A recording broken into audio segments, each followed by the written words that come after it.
परम पूज्य साहिब जी, अर्चनीय वंदनीय संत समाज, सत्संग प्रेमी भक्त सज्जनों, माता एवं बहनों, आज बड़ी खुशी की बात है। हमारे आश्रम प्रांगण में सत्संग कार्यक्रम का आयोजन किया गया है, जिसमें आप और हम सब यहाँ पर एकत्रित हैं। यह तन विष की वेलरी, गुरु अमृत की खान, शीस दिए जो गुरु मिले तो भी सस्ता जान, संत सहायक जीव के संत ही पार लगाए, और न से यह होय नहीं जो भ्रम भूल भगाए। सदगुरु कबीर साहिब जी अपने साखी के माध्यम से हम सब लोगों को समझाने का प्रयास किया है। ऐसी वाणी बोलिए मन का पाखोय, और को शीतल करे आपों शीतल होय। सदगुरु कबीर साहब जी कहे हैं कि ऐसी वाणी बोलो जिसमें मधुरता हो, उसमें दया का भाव छिपा हो, जिससे हमारे जीवन में वह शब्द उतर पाए। हम अपने जीवन में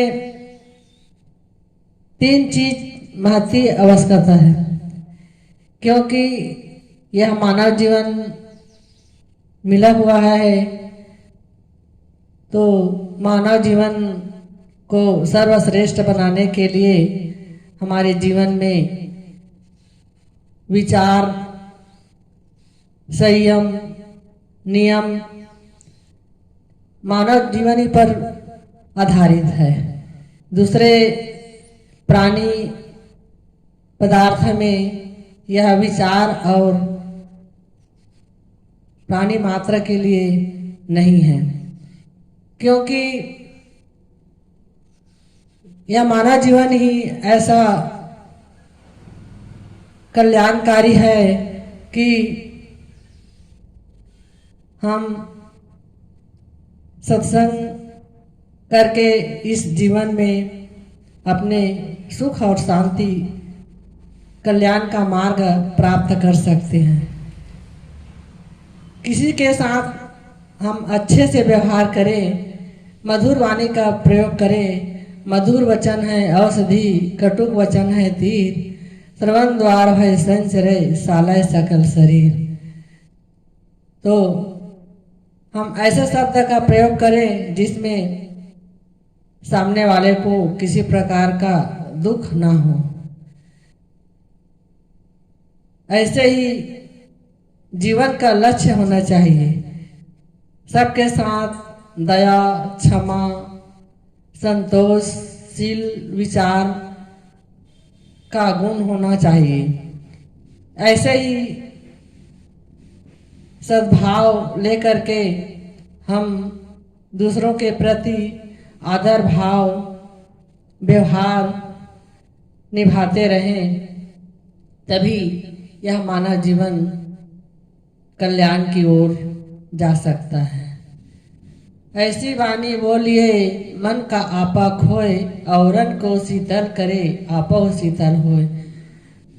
हम वाणी ही एक ऐसा शब्द है कि वाणी से ही हमको बहुत बड़ा घाव लगता है, क्योंकि कहते हैं ज्ञानी मारे ज्ञान से अंग अंग भिंग जाए और मूर्ख मारे लाठी से तो मूल कान फूट जाए।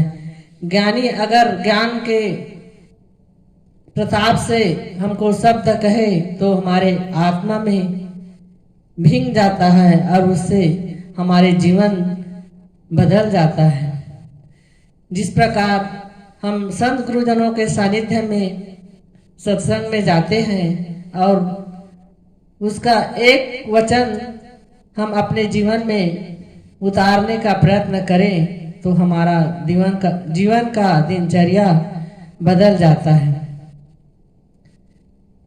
ऐसे ही हम सदगुरु कबीर साहब जी का एक ही साखी के माध्यम से अपने जीवन को बदल सकते हैं। एक बार एक भिखारी जा रहा था और एक भले आदमी भी जा रहे थे, उससे मुलाकात हुई तो वह भिखारी कहने लगा कि बाबूजी मुझे कुछ पैसे दे दो, मुझे बहुत भूख लगी है।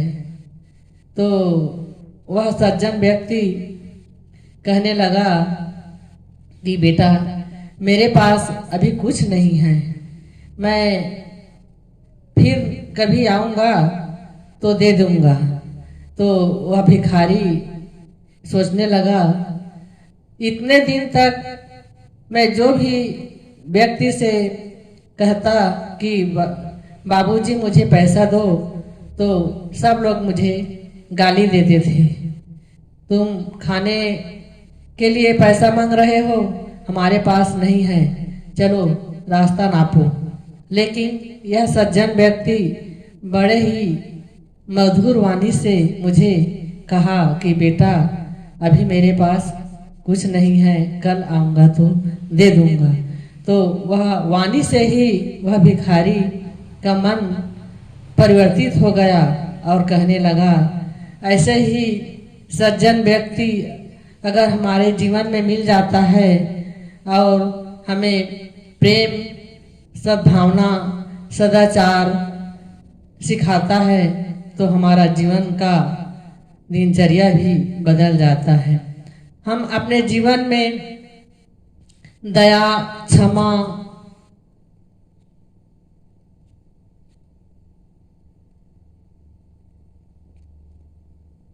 का भाव रखते हुए दूसरों के प्रति व्यवहार करें तो हमारा मन भी वैसे ही सुख और शांतिमय जीवन व्यतीत होता है। अगर हमारे मन में लोभ, लालच, ईर्ष्या, द्वेष होने लगा तो हमारा मन भी खराब हो जाता है।